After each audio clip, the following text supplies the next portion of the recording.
And to talk about this historic event, not only for the music of Argentina, but for the cultural history of Argentina, it's been a cliche, I've been told, to say that this is a turning point in the history of Argentine concerts.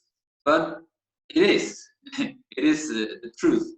And to talk about this, I've got down the line Wilkie Amieva. He's a music researcher. He's a Queen collector. He worked for Queen, for Queen's social media. He's done a lot of research, and he might be one of the most expert people in Argentina about Queen. And well, he's accepted this invitation to talk about this moment in Argentine history. We are going back to the year 1981, the beginning of 1981, and Queen visits Argentina. Every single person who's been there, including my father, who went, told me that it was unforgettable, unbelievable, and well, we're gonna talk in depth about that with Wilkie. Thank you for this, Wilkie. Thank you for the invitation. Well, Wilkie, what's the background of Queen coming to Argentina?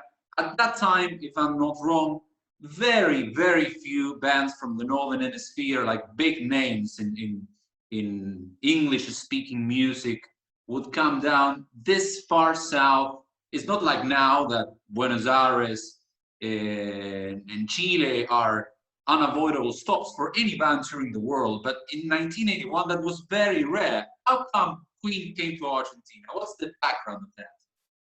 Well, I think several factors. In fact, they were quite adventurous, Queen and their manager, Jim. So I guess they were open. That was the first condition for this to happen. They were open to proposals from everywhere, which is not quite usual for a band that size. But I think the really strange thing that happened is that somebody here thought that it would be a good idea to bring Queen here, despite the fact that there was no experience whatsoever in dealing with such a big show, such huge productions. So to make a very long story short, because they were like negotiating for about a year and a half, they contacted this. I mean, this person contacted them called Jose Rota, was a producer who lived in, I think he lived in Brazil, not in Buenos Aires. He was in contact with some people from Argentina that were in Brazil at the time. So one of them just had the idea. It's not clear who had the idea, but some accounts say that it was Charlie Garcia. Really? He was in Brazil at that time, yeah. With oh yeah, he was in Brazil, yeah. Yeah. So at least that's the history that famous local rock star Billy Bond tells, that it was Charlie's idea. So Jose Rota took the idea. He contacted several producers, local promoters, I guess. I mean to contact Queen's management, and then they started to talk about how to do all the logistics, because it's a very big show for that time. And so they had to have the support from the military government, because that's the only way that they could deal with all the logistics. And of course, the military dictatorship at that time had some experience doing shows, because what was the World Cup after all? A big show. So a big show, yeah. So it had taken place only a little more than 2 years before Argentina won that World Cup. Yeah. So of course they were open also, because that will like clean their image with the young people. Yeah. And with the world. Yeah, with the world. You have to remember that at that time, Amnesty International was starting to get evidence to the rest of the world's media about these apparitions and everything. So it was not the same the same frame that was at the time of the World Cup. So some years had passed, and the thing with the military dictatorship was starting to go outside the borders and in the media and in the press outside, overseas. So again, they think this is quite doable. But of course, Queen had their cold feet because yeah, I mean, I'm sure they have heard about yeah, denunciations here. It's an expensive show. Somebody had to put a lot of money up front, and so well, this character Jose Rota say that he could do it, and it was discovered after the shows that he in fact had a lot of American Express cards, and he was financing the show using his credit cards. Really? Just paying up front. I mean, flashing. That's So that's quite a history. So well, but anyway, the negotiations went well, and they had the opportunity to announce the shows before Christmas, which was a very big deal because a lot of people bought a ticket as a present. So, yeah. Sorry, the concerts took place in February, January? In February and March of '81. And they were announced here like in December? In December. Nothing like now, which 1 year in advance when a band well, but in the '90s also you have a couple of months in advance. True. Yes. So yeah, today it's the agendas are bands play every day. That was not the case in the '80s. So you have to book in advance also and everything. But yeah, they did that, and it went very well. The pre-sales and the sales went very, very well, and they started to look to add some dates, because originally they will play a couple of dates in Buenos Aires in the Vélez Sarsfield Stadium, which was one of the stadiums that in which the World Cup took place, and also why not River? River was not considered, which is bigger. I think that the main problem with River is that it was used for some other thing. I don't know if it was a summer cup or something like that. It could have been, yes. Anyway, I think that Vélez will probably be cheaper for all the logistics and everything. Yeah. So yeah, and I think a good. I think that one of the concerns both from Queen's side and from the local side was security, and they safety, and they were fond of the fact that Vélez is very near the freeways. Yeah, so was right next to it. Yeah, so what they did is they closed the freeways for Queen on the days of the shows. Only official personnel and staff will go. Mm-hmm. So that to avoid any possible problem with Yeah, of course. It was a dictatorship. They didn't have to complain. They didn't have to deal with any protesters or anybody in the opposition protesting. That's right. That. So that I think that will be probably one of the reasons that it was isolated, and it will be more easy to defend and to protect again. Yeah. And they didn't only play in Buenos Aires, but something even more unusual is that they played outside Buenos Aires, something that is many big bands started doing not so long ago. Yeah, that's right. That was quite initial. The thing is that they bring everything, all the cargo, all the equipment by plane from Tokyo. They were touring Japan at the time. Sorry, which album were they supporting at that time? The Works? that will be the game.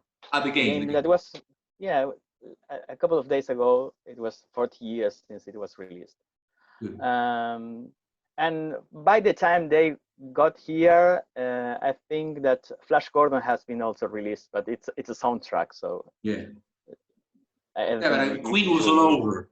I mean, they were at their peak. They were not like yeah, they were at their peak. And once the concerts were announced, EMI, that was the local record label, EMI Odeon, they re-released most of Queen albums, and all of the albums got in the top 10 for Christmas.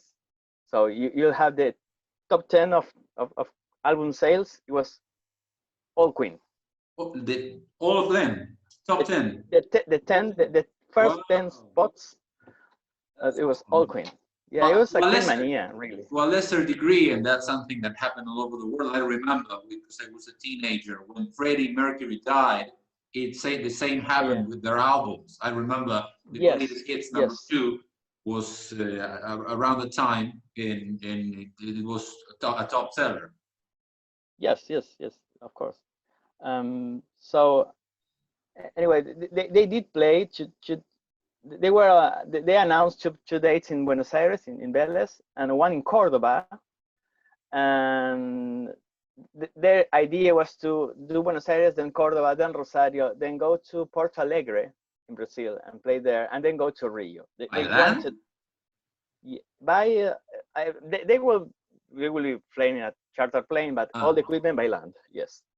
So that was the original idea, but they couldn't get the dates in Porto Alegre. They couldn't get the dates in Rio because the authorities didn't want the big Maracanã stadium to be used for anything outside of football matches. Yeah. They even offered to do a free concert in Maracanã. I mean, to donate all the earnings for I don't know, some kind of foundation from the president's wife or whatever, but they refused. So they played Sao Paulo instead. Okay. But that opened some slots, so they decided to do Mar del Plata instead of Cordoba. Where in Mar del Plata? Stadium? I think because a lot of people were there, and perhaps they wanted to go there also. And I think that from the press point of view, and it will make a huge impact, a bigger impact playing in Mar del Plata than in Cordoba. So, did they play at the stadium in Mar del Plata? They played the municipal stadium, yes. And then they did the Rosario Central Stadium in Rosario. And then they returned to Buenos Aires to do a last date. They added a fifth date in Buenos Aires, again in Vélez. So they played like 5 big concerts. I guess that to every concert, the attendance was about 30,000. So it was quite a number for them. Well, those numbers, an event of that magnitude, I mean, forget about Queen for a second, an event of that magnitude in Argentina, or for that matter, South America, was unprecedented, if I'm not wrong. Yes, that's correct. And they also played in Sao Paulo for that was a very big show for I think that 80,000 people each date. So in total, they played like for 300,000 people in a month. That was very big for them also. For them also, no, that's those are big numbers for them, because these for them, British bands, they were used to touring, for example, America, the States, for a long time, but in smaller venues. Yeah, they will play big theaters, arenas, small arenas, like I don't know, perhaps 15,000 seater tops. So yes, that was big for them. They were quite. I don't think they I mean, when they were coming here, they were like probably thinking, you know, you receive the sales report and everything, but you don't believe it. because it's a new place. You say, we're going to be like playing for perhaps a couple of thousand people, and it will be it, and they will be uninterested, and it will be just a regular show. They didn't expect anything from Argentina. They got everything. Could you develop on that? I know that it's not only the number of people, but also people experience and express themselves, and the audience express themselves in a very different way to what they were used to. Yes, I think Queen was experimenting with audience participation in their shows. They were for that reason. I mean, Will Rock You exists for a reason. We're the champion, in which everyone sings and like their matches, their lighters.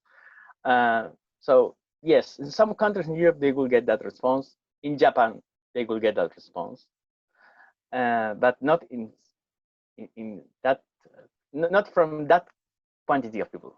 You know?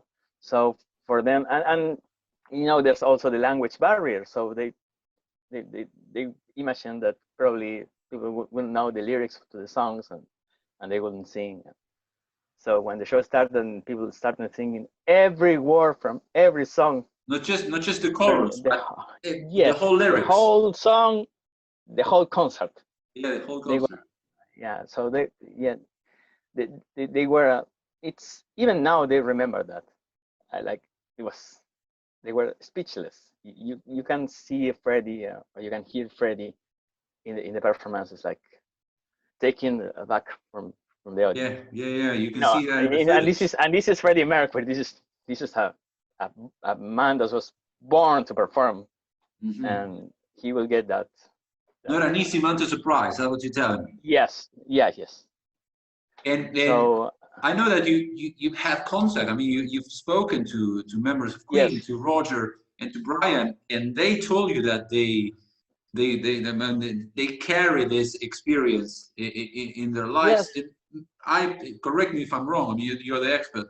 It had some impact in some of their songs. Las Palabras de Amor, was it inspired in their experience here in South America?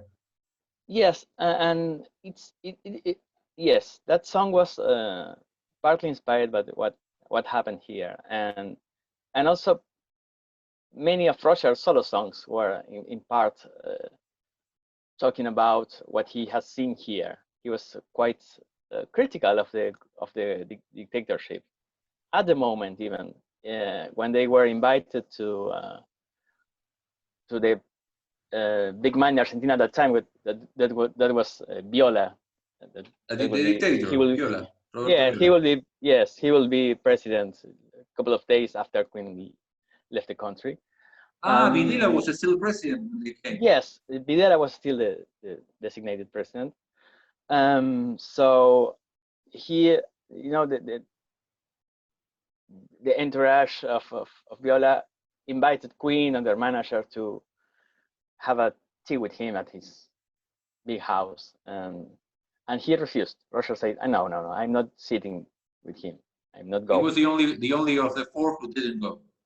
Yes, he refused, and he even took the step to say that to the press. Say, "I am not going to meet with him." To Argentine press. I don't agree. The Argentine press and the international press, because when Queen arrived here, they were accompanied by 30 journalists from all over the world, because it was really an event. You have to look at in perspective. Even at that time, they realized it was something special and probably unique. Yeah. So course, yes. Absolutely. Yeah. And so, the concert themselves. What did they sound like? Were there long? Were there sound problems? What were the song, the playlist? All hits, or they play like some songs? They played. Yes, well, Queen had that at that time. They had like a rolling set list. They will play some of the hits, and they will play some of the songs from their latest album. In Argentina, they played some. They play different hits in different dates. and they played a lot of songs from the last album, including some that they seldom play. So it was like a very good set list from a fan point of view. You will get something that probably will be played like a couple of times in Queen's career, and then a lot of hits. So it was a very good and a very good set list. And the shows were like 2 hours long, which was the standard for that time for Queen.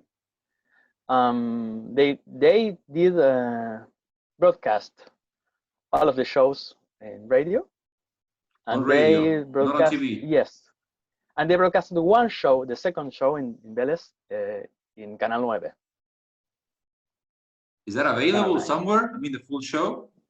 Yes, it is. It is. Oh. It's in the archives. It's not. It has not been officially released. It's in the Queen's archives, but it's everywhere because you know. Because of YouTube, so, of course. Yeah, because of YouTube. Yeah. And so you can watch it. It's quite impressive. what about? I mean, there are loads of that. I mean, I personally, I think I've seen more pictures and I've read more of the non-musical anecdotes of their stay here, like a famous photograph of Freddie Mercury with policemen on Figueroa Alcorta Avenue, or Maradona Yes. wearing the Union Jack. What can you tell me about those little colorful anecdotes? They were quite, the whole logistics was, as I said, quite planned by the military. So they were getting these big vans, I mean, armored vans, and as I told you, they will close roads, streets, and the freeways for them. So it was like, and perhaps they will have an escort of, I don't know, 12 motorbikes. So it was like quite a show. I mean, the military put quite a show to show that they can arrange something as big as this with no problems whatsoever, and everything will be like you will have a schedule, military schedule, that at 600 hours you will do that, at 6 till 10 you will do that, and so it was quite. It was called. I mean, even the trucks. They used military trucks, and they had the name Operativo Queen. Operation Queen. Operation Queen. So it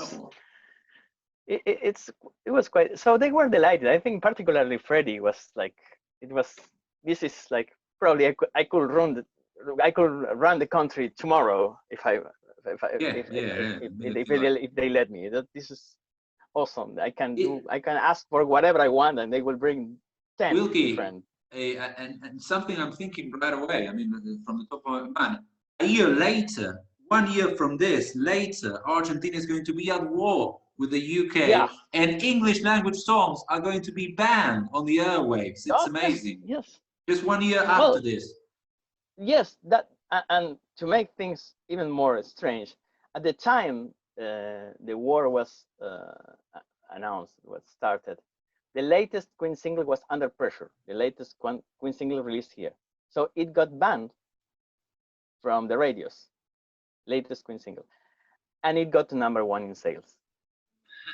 Even if they banned from the radio, it got to #1 in sales. It got banned by the same government that not a year before had received them with this Operation Queen. That's unbelievable. So, and the latest, I mean, and the following single, and the single that went after the first single released after the war was Las Palabras de Amor. Good. So it was very timely. Yeah. And when they returned in 2008, Roshan and Brian, and that time with Paul Rogers, they played in Vélez Sarsfield Stadium again, which was quite emotional for them to return to the place. And they did Under Pressure and Las Palabras de Amor, both songs that were not part of that tour's set list. Only the original tour of this 2008 tour. Yes, they played those two songs especially for us. For us, good, nice. And how come they? 4 years later, 5 years later, it's the Queen in Rio. There's the Rock in Rio concert. Yes. Do you know why they didn't? Was there a possibility of them? Well, you know, the thing is, after they came in '81, there was a lot of plans to bring them back. I mean, the people that were involved in the original production, Jose Rota, Alfredo Capalbo, those people were adamant to bring Queen again because they made a lot of money. Really? Yes, they made a lot of money, and so and Queen, I think they did a lot of money too. If if not from the ticket sales, from the record sales or whatever. So it was, yes, they were both trying to get here again. The idea originally was to do a tour in October '83 that will do dates in October Buenos '83. Aires. '83, October '83. The elections, They will, return to democracy. yes. Well, of course, again, this was the logistics were heavily. The military was heavily involved again in the logistics. They will play here, they will play in Montevideo, and they will play in Rio, which was their Fixation. yes.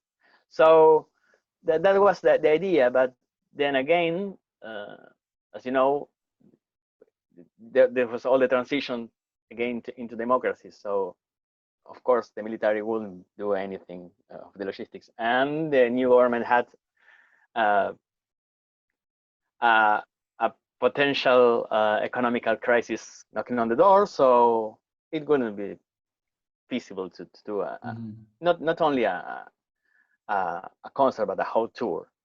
So it was scrapped, and they didn't return with Freddie. And in '85 they did play Rio, but again the economic situation here was even worse. Yes. So I don't want to leave out the Maradona anecdote. There is audio of Maradona introducing Another One Bites the Dust. How Maradona wasn't that well known. Well, he was a youth champion, a youth world champion, but he wasn't like the super global star he would become 5 years later. What's the background of Maradona being there? Well, as he always is. Yes. Well, he was. I think, one of the local promoter was also involved with buying and dealing with players, and so when he invited he invited Queen and some of the production staff to his summer house for an asado, for a barbecue, and I think probably Maradona's manager was there. So Freddie got a hold of that information, and he asked him to make Maradona go as a guest of Queen, and to introduce them on stage, because Freddie he wasn't a big football fan, but he knew about. Roger, yeah, and Roger was a big fan of not of Maradona, but football in general. Yes, and as we were, originally the idea was to perhaps bring him during We Are the Champions, because we were the champions at the time. But true. then he realized that Maradona didn't play on that World Cup. No. So so he said probably another song would be better. And at the time, Freddie announced to the press, to the local press, that he had this crazy plan to bring football and rock together, and the local press said that was out of the question. That was ridiculous, a very bad idea, because football and rock didn't share the same audience. And Freddie said, for me, it's the same. The only difference between football and a rock concert is that all the people root for the same team. Good. And he was right. He was a forerunner in mixing both things. Here in Argentina, they go together now. And what happened, that was, they exchanged T-shirts. So Freddie put the Argentine team shirt for the encores, and that started that tradition. You know, it's not very common that every performer that Uses the gets to do a show Argentine here shirt. uses the Argentine T-shirt. And it was But Freddy the he was the first. first. Yes, he was the first. And so again, when they returned in 2008, we gave them the whole band and the whole staff Argentine T-shirt. and they were those during the encore, the whole band, the whole staff. But not We Are the Champions, definitely not. Unfortunately. Hey. Well, yeah, that in that time we weren't the champions. Vicky, well, there's absolutely no doubt that in terms of English language bands, Queen at this moment remains one of the top 5 for sure Argentine's favorite bands. But at that time, in 1981, how many? I mean, do you have an idea how many people went because they were real fans, or how many, like my dad, because I know that was the case, he went because wow, this is something that I should have missed. I only know a couple of songs of Queen, but I can't miss this. But by that time, Queen was well established in Argentina. Okay. They had a couple of hit records, and particularly the game was a massive hit here. It got like triple platinum or something like that. It was tremendous amount of sales, like 100,000 copies or whatever. So they were at their peak at that time here. At what was the peak then? Of course, they came here, everything exploded even more.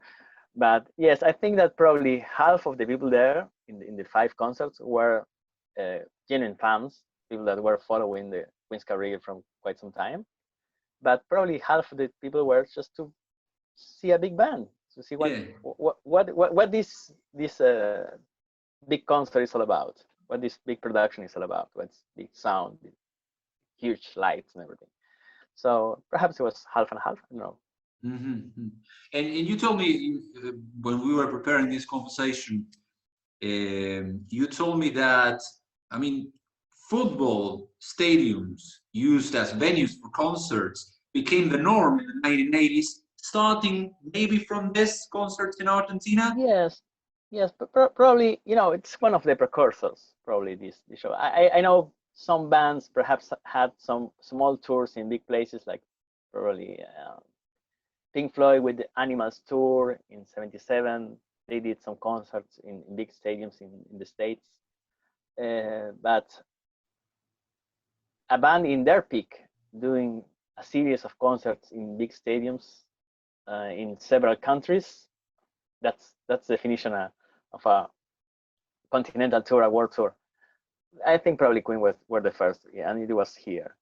So probably, yes, you could say that the birth of stadium rock was partly conceived during those concerts here. Yeah. Well, and I'm sure many of the I mean, historic concerts in stadiums in Argentina that followed. For example, there was an Amnesty concert in the late 1980s. Yes.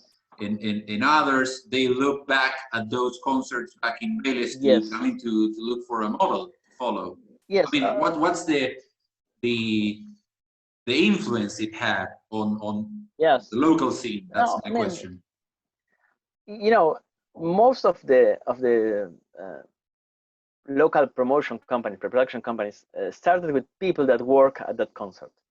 So it was like a game changer for the industry here. And after that, every local promoter had to have those kind of equipment, that level of sound, that was the new standard. Before that, probably could get away with 15,000 seater closed stadium, but there weren't big shows in open stadiums. So it was the first one, and most of the local companies were very interested in seeing that work and copying it. So what about local artists or local bands that were there as public and were influenced and referred to that show? I think it has many of people that were big at that time they came to one of the concerts. Some years ago, there was a documentary about the impact of those concerts, and I remember most of, I mean, anybody was there. Everybody was there. And but also I think that, you know, they play Rosario, and some years after they play Rosario, you will get all these new vibes from Rosario, the trova rosarina, the new trova and everything. A new wave and of music, yeah. Yes, so and most of the people that founded this new sound, they were at that concert. So perhaps they did something, Yeah. some magic. Well, I mean, this big tribute band that is touring the world now is Dios Salve Of la Reina. They course. are from Rosario. Were they there at course, their you have- concert in Rosario? Yes, they are from. That's right. God Save the Queen. They're from Rosario, and they tour the world doing Queen, and I mean, there's no way that's a coincidence. It's obviously you have a lot of fans in Rosario, and Rosario is a musical city, it's a rock city, so it's not coincidence that they came from there. Well, Wilkie, this has been amazing. This, I mean, it really made me want to see that. I'm so glad. I'm so sad I was only 3 at that time. But this has been fantastic. Thank you very much for this. Thank you for the invitation again. But anytime. Para que corto acá la grabación.